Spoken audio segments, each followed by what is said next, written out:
வணக்கம். நீங்கள் இணைந்து கொள்வது நியூஸ் ஃபர்ஸ்டின் பிரதான செய்திகளுடன். உங்களுடன் இணைந்து கொள்வோர் ஜனனி விநாயகமூர்த்தி, சிசிரகுமார், கிருஷாந்த் ராஜ். இன்றைய விரிவான செய்திகளுக்கு செல்ல முன்னர் முதலில் தலைப்புச் செய்திகள்.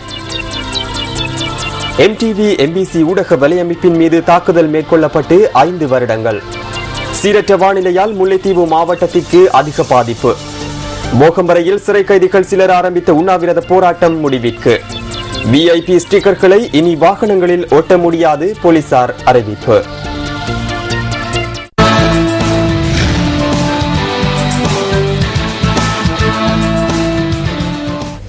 தொடர்வது விரிவான செய்திகள்.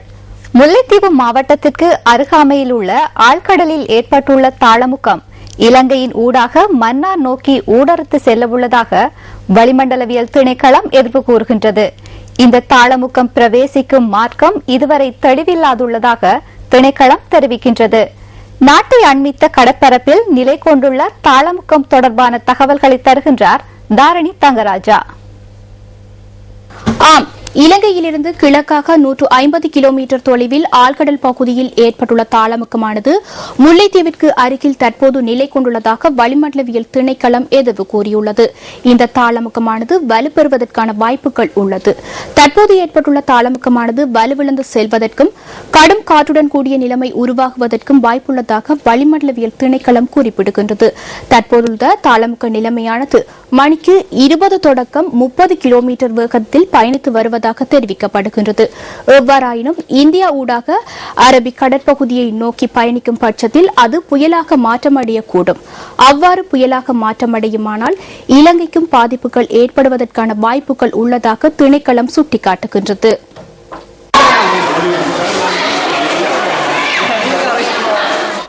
முல்லைத்தீவு மாவட்டத்தில் தொடர்ந்து பெய்து வருகின்ற மழை காரணமாக 80 குடும்பங்கள் பாதிக்கப்பட்டுள்ளதாக இடர் முகாமைத்துவ மத்திய நிலையத்தின் உதவி பணிப்பாளர் பிரதீப் கொடிப்பிலி தெரிவிக்கின்றார். இதற்கமைய தற்காலிக முகாம் ஒன்று நிறுவப்பட்டுள்ளதாகவும் அதில் 33 பேர் தற்காலிகமாக தங்க வைக்கப்பட்டுள்ளதாகவும் அவர் குறிப்பிட்டுள்ளார். முல்லைத்தீவு மாவட்டத்தின் பல பகுதிகளிலும் இன்று மழையுடன் கூடிய வானிலை தொடர்ந்ததாக எமது செய்தியாளர் கூறினார். அத்துடன் குறித்த மாவட்டத்தில் கடும் காற்று வீசியதுடன் வழமைக்கு மாறாக கடும் குளிருடன் கூடிய வானிலை நிலவியதாகவும் அவர் சுட்டிக்காட்டினார். முல்லைத்தீவு மாவட்டத்தில் இன்று வீசிய கடும் காற்றினால் விளம்பர பதாதைகளுக்கு சேதம் ஏற்பட்டிருந்ததையும் காணக்கூடியதாக இருந்தது. கடல்சார் பகுதிகளில் கடும் காற்றுடன் கூடிய வானிலை நிலவிய நிலையில் கடற்றொழில் நடவடிக்கைகள் முற்றுமுழுதாக பாதிக்கப்பட்டிருந்தன. முல்லைத்தீவில் கடல் அலைகளின் தாக்கம் நேற்றைய நிலைமைகளை விட இன்று சற்று அதிகமானதாகவே காணப்படுகிறது. நேற்றைய தினத்தை விட இன்று காற்றின் வேகமானது அதிகரித்து காணப்படுவதனை அவதானிக்கக்கூடியதாக இருக்கிறது. மரங்கள் பல இடங்களில் முறிந்து விழுந்திருக்கின்றன. கரையோரத்தில் இருக்கிற மக்கள் பாடசாலைகள் மற்றும் பொது இடங்களிலே தங்க வைக்கப்பட்டிருக்கிறார்கள். மீனவர்கள் எவரும் கடலுக்கு செல்லவில்லை. நியூஸ் ஃபர்ஸ்ட் செய்திகளுக்காக முல்லைத்தீவிலிருந்து மதிவதனன். யாழ்குடா நாட்டின் பல பாகங்களிலும் இன்று மழையுடன் கூடிய வானிலை நிலவியதாக எமது செய்தியாளர் தெரிவித்தார். அத்துடன் யாழ்ப்பாணத்தில் இன்று குளிருடன் கூடிய காலநிலை நிலவியதாகவும் அவர் குறிப்பிட்டுள்ளார். இந்த நிலைமையில் வடமராட்சி உள்ளிட்ட கரையோர பகுதிகளிலும் உள்ள பாடசாலைகள் இன்று மூடப்பட்டிருப்பதாக யாழ் மாவட்ட அரசாங்க அதிபர் சுந்தரம் அருமநாயகம் தெரிவித்தார். அத்துடன் யாழ் மாவட்டத்தின் ஏனைய பகுதிகளிலும் உள்ள பாடசாலைகளுக்கு மாணவர்களின் வருகை மிகவும் குறைவாக இருந்துள்ளது. இதேவேளை கடற்கரையோரங்களில் பலத்த காற்று வீசுவதுடன் கடல் கொந்தளிப்பாக காணப்படுவதாக அங்கிருந்து கிடைக்கும் தகவல்கள் தெரிவிக்கின்றன. இதன் காரணமாக பெரும்பாலான மீனவர்கள் கடற்றொழில் நடவடிக்கைகளை தவிர்த்திருந்த போதிலும் ஒரு சில மீனவர்கள் இன்றைய தினம் மீன்பிடி நடவடிக்கைகளில் ஈடுபட்டதை காணக்கூடியதாக இருந்தது. நேற்றைய தினம் வடக்கு கடற்பரப்பில் ஏற்பட்ட தாளமுக்கத்தை அடுத்து மீன்பிடி நடவடிக்கைகளை தவிர்த்துக் கொள்ளுமாறு வளிமண்டலவியல் திணைக்களம் அறிவித்திருந்த நிலைமையிலேயே யாழில் உள்ள சில மீனவர்கள் இன்று கடற்றொழிலில் ஈடுபட்டுள்ளனர். யாழ்குடா நாட்டின் பெருங்கடல் பிரதேசங்கள் இன்றைய தினமும் கொந்தளிப்புடன் காணப்படுகின்றது. மக்களையும் மீனவர்களையும் அவதானமாக இருக்குமாறு பிரதேச செயலகங்கள் மற்றும் அனர்த்த முகாமைத்துவ குழுவினர் மக்களை விழிப்புணர்வூட்டு நடவடிக்கைகளில் ஈடுபட்டிருப்பதனை நாங்கள் அவதானிக்கின்றோம். நியூஸ் ஃபர்ஸ்ட் செய்திகளுக்காக யாழ்ப்பாணம் பருத்தித்துறையிலிருந்து விக்னேஸ்வரன் கஜீப்.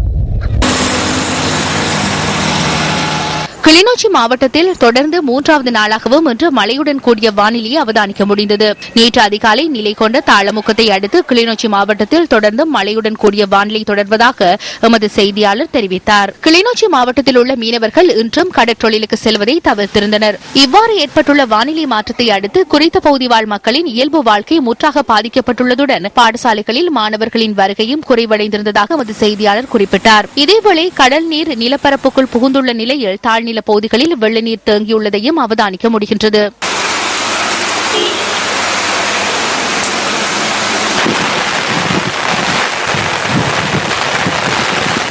வவுனியாவிலும் இன்று மழையுடன் கூடிய வானிலை நிலவியதாக எமது பிராந்திய செய்தியாளர் தெரிவித்தார். தொடர்ந்து பெய்து வரும் அடைமழையினால் குறித்த மாவட்டத்தில் உள்ள மக்களின் இயல்பு வாழ்க்கை பெரிதும் பாதிக்கப்பட்டுள்ளதாகவும் அவர் கூறினார். சில பகுதிகளில் மழைநீர் தேங்கி நிற்கின்றமையினால் மக்கள் தற்காலிக இடங்களில் தங்க வைக்கப்பட்டுள்ளதாக தெரிவிக்கப்படுகிறது.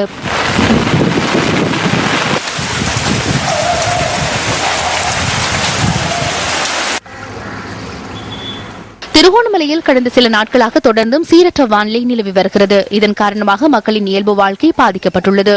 கடல் கொந்தளிப்பாக காணப்படுவதால் மீன்பிடி நடவடிக்கைகள் பாதிக்கப்பட்டுள்ளதாக எமது பிராந்திய செய்தியாளர் தெரிவிக்கின்றார்.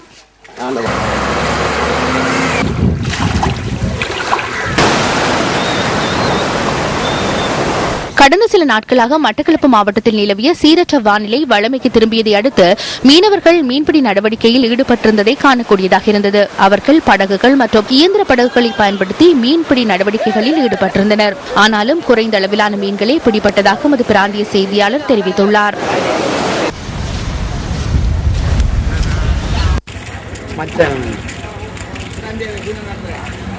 மட்டக்களப்பு, வாழைச்சேனை, வாகரை, செங்கலடி, காத்தான்குடி உள்ளிட்ட பல பகுதிகளிலும் உள்ள மீனவர்கள் இன்று தொழிலுக்கு செல்லவில்லை என்று எமது செய்தியாளர் தெரிவித்தார்.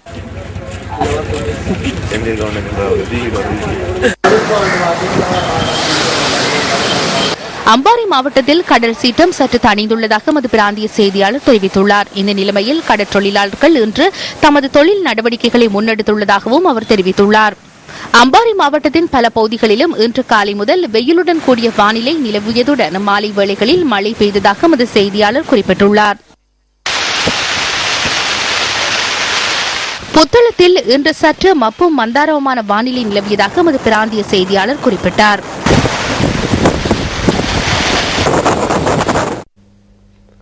இரண்டு நாட்கள் உத்தியோகபூர்வ விஜயம் ஒன்றை மேற்கொண்டு மத்திய கிழக்கு நாடுகளுக்கு சென்ற ஜனாதிபதி இன்று பலஸ்தீனுக்கு சென்றுள்ளார். ஜோர்தானுக்கான விஜயத்தை நேற்று நிறைவு செய்த ஜனாதிபதி இன்று காலை பலஸ்தீனுக்கு புறப்பட்டு சென்றுள்ளார்.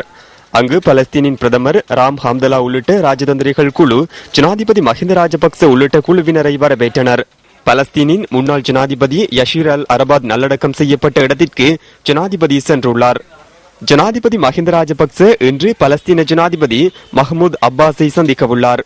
இதேவேளை பலஸ்தீன அரசாங்கத்தினால் வழங்கப்படும் அதி உயர் விருதான ஸ்டார் ஆஃப் த பலஸ்தீன் விருது ஜனாதிபதி மஹிந்த ராஜபக்சவுக்கு வழங்கப்பட்டுள்ளது. மன்னார் திருக்கேதீஸ்வரம் பகுதியில் கண்டுபிடிக்கப்பட்ட மனித புதைக்குழியில் மேற்கொள்ளப்பட்ட அகழ்வு பணிகளில் இன்று மேலும் 8 மனித எலும்புக்கூடுகள் கண்டுபிடிக்கப்பட்டுள்ளன. கடந்த டிசம்பர் 20 மன்னார் A32 வீதியின் திருக்கேதீஸ்வரம் பகுதியில் நீர்க்குழாய் பொருத்தும் பணிகளுக்காக நிலம் தோண்டப்பட்ட போது இந்த மனித புதைக்குழி கண்டுபிடிக்கப்பட்டது. பின்னர் மன்னார் நீதவான் பிறப்பித்த உத்தரவிற்கு அமைய புதைக்குழியில் அகழ்வு பணிகள் முன்னெடுக்கப்பட்டு வருகின்றன. இதற்கமைய இன்று கண்டுபிடிக்கப்பட்ட 8 மனித எலும்புக்கூடுகளுடன் மொத்தமாக இதுவரை 26 மனித எச்சங்கள் மீட்கப்பட்டுள்ளன. குறித்த எலும்புக்கூடுகளின் காலம் குறித்தும் உயிரிழந்தவர்களின் வயது மற்றும் பால் குறித்தும் ரசாயன பகுப்பாய்வின் பின்னரே உறுதிப்படுத்த முடியும் என போலீஸ் ஊடக பேச்சாளரும் சிரேஷ்ட போலீஸ் அத்தியட்சருமான அஜித் ரோகன குறிப்பிட்டார்.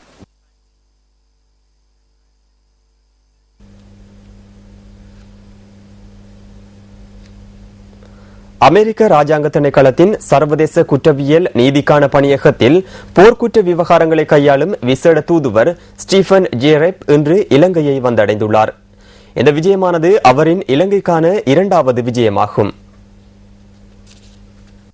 இந்த விஜயத்தின் போது அரசு பிரதிநிதிகள், அரசியல் மற்றும் சிவில் சமூக தலைவர்கள் ஆகியோரை சந்தித்து ஸ்டீஃபன் ஜேரெப் பேச்சுவார்த்தைகளை முன்னெடுப்பார் என அமெரிக்க ராஜாங்க திணைக்களம் தெரிவித்துள்ளது. நீதிமன்றங்களின் பொறுப்புடைமை மற்றும் நல்லிணக்க செயற்பாடுகள் தொடர்பில் அவர் அவதானம் செலுத்த உள்ளார். எதிர்வரும் 11ஆம் தேதி வரையில் ஸ்டீஃபன் ஜெராஃப் இலங்கையில் தங்கியிருப்பார் என அமெரிக்க ராஜாங்க திணைக்களம் குறிப்பிட்டுள்ளது. செனட் சபையின் அனுமதியின் பிரகாரம் ஜனாதிபதி பராக் ஒபாமாவினால் 2009ஆம் ஆண்டு செப்டம்பர் மாதம் 8ஆம் தேதி ஸ்டீஃபன் ஜெராஃப் அமெரிக்க ராஜாங்க திணைக்களத்தின் சர்வதேச குற்றவியல் நீதிக்கான பணியகத்தில் போர்க்குற்ற விவகாரங்களை கையாளும் விசேட தூதுவராக நியமிக்கப்பட்டார். இதற்கு முன்னர் சியாரோ லியோன் நாட்டில் இடம்பெற்ற சிவில் யுத்தம் தொடர்பாக முன்னாள் ஜனாதிபதி சார்ல்ஸ் டெலர் உள்ளிட்டவர்களுக்கு எதிராக குற்றச்சாட்டுகள் தொடர்பில் ஸ்டீஃபன் ஜெராஃப் விசாரணை செய்திருந்தார். சிந்தனையை தூண்டும் அறிஞர் வாக்கு அடுத்து.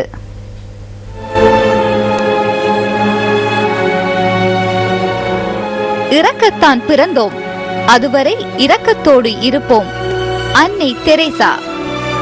உங்கள் மனம் கவர்ந்த பொன்மொழிகளை நியூஸ் ஃபர்ஸ்ட் சக்தி அறிஞர் வாக்கு பகுதிக்கு அனுப்பி வையுங்கள்.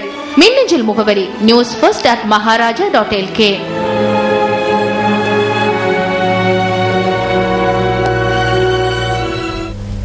விளம்பரங்களை அடுத்து செய்திகள் தொடரும்.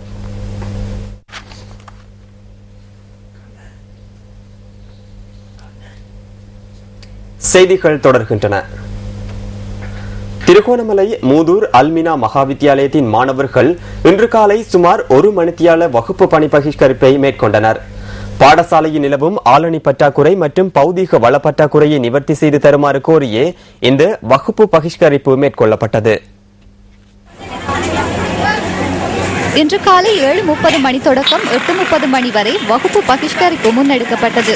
இதன்போது பெற்றோர் உள்ளிட்ட பாடசாலை அபிவிருத்தி குழு அங்கத்தவர்களும் மாணவர்களின் கோரிக்கைகள் அடங்கிய மகஜரை பாடசாலை அதிபரிடம் சமர்ப்பித்ததாக அபிவிருத்தி குழு செயலாளர் முகமது நஷீர் தெரிவித்தார்.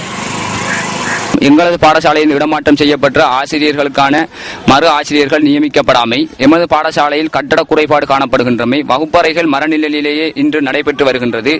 அதேபோன்று சுற்றுமதலின்மை, இப்படி பல பிரச்சனைகளை எங்களது பாடசாலை இன்று எதிர்நோக்கி இருக்கின்றது. இந்த பிரச்சனைகளை தீர்த்து தருவதற்கு உரிய அதிகாரிகள் உரிய கவனத்தை மேற்கொள்ளுமாறு மிக தாழ்மையாக வேண்டிக் கொள்கின்றோம். தளபாடங்கள் பற்றாக்குறையின் காரணமாகவும் வகுப்பறைகள் சீர்பெற்ற நிலையின் காரணமாகவும் எங்களுக்கு கல்வி நடவடிக்கைகளை தொடர்ந்து செல்வதற்கு மிகவும் பாதிப்பாக இருக்கிறது என்பதையும், எங்கள் பாடசாலையில் 16 வகுப்புக்குரிய மாணவர்கள் காணப்படுகிறார்கள். இருந்த போதிலும் 11 வகுப்புகள் மாத்திரமே காணப்படுகின்றது. மிகுதி 5 வகுப்புகளும் நாங்கள் மரநிழலில் இருந்துதான் கற்கின்றோம். இதற்கான தீர்வினை பெற்றுத் தருமாறு உரிய அதிகாரிகளிடம் வினயமாக கேட்டுக்கொள்கின்றோம்.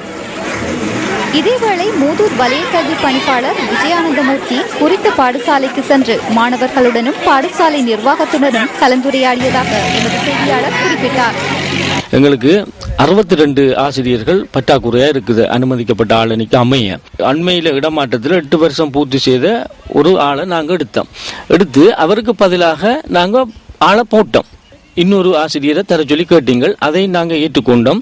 தற்போது கேட்கின்ற ஆசிரியர் எங்களுக்கு அவர் தேசிய பாடசாலையில் இருக்கின்றார். அப்ப அதுக்கு எங்களுக்கு சில ப்ரொசீஜர் இருக்கு. ஒரு பாடசாலையின் பகுதிய வள பற்றாக்குறையை நாங்க பூர்த்தி செய்து கொண்டு வருகின்றோம். தளபாட பிரச்சனை இருக்குது, ஆனா கட்டம் கட்டமாக தான் எங்களால பூர்த்தி செய்ய முடியும். ஹட்டன் வெளியுய தோட்ட மக்கள் தமது தோட்ட வைத்தியரை பணியிலிருந்து நீக்குமாறு கோரி ஆர்ப்பாட்டத்தில் ஈடுபட்டுள்ளனர். தோட்டத்தில் உள்ள 2.5 வயது சிறுவனுக்கு மருந்தை மாற்றிக் கொடுத்ததாக கூறப்படும் சம்பவத்திற்கு எதிர்ப்பு தெரிவித்து இந்த ஆர்ப்பாட்டம் முன்னெடுக்கப்பட்டதாக எமது பிராந்திய செய்தியாளர் குறிப்பிட்டார். மக்களின் இந்த குற்றச்சாட்டு தொடர்பில் வெளியோயா தோட்ட வைத்தியரிடம் நாம் வினவினோம்.